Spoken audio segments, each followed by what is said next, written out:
शिंका येणं ही आपल्यासाठी परिचित क्रिया आहे। जेव्हा एखादा धुळीचा कण नाकामध्ये जातो तेव्हा तो नाकात असलेल्या छोट्या केसांच्या जाळ्यात अडकतो आणि त्यामुळे नाकाच्या क्रियेत बदल होतो।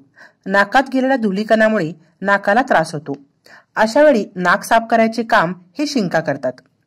जेव्हा तुमच्या नाकातील आतील त्वचेला त्या बाह्य कणाचा आभास होतो तेव्हा नाकातील नर्व्हस सिस्टीमच्या मदतीने मेंदूला सिग्नल पाठवला जातो। त्याप्रमाणे आपले नाक प्रतिकार करते आणि म्हणूनच शिंका आल्यामुळे नाकात अडकलेली घाण ही बाहेर फेकली जाते। म्हणून शिंक येणे हे नैसर्गिक क्रिया आहे आणि ते चांगले आहे।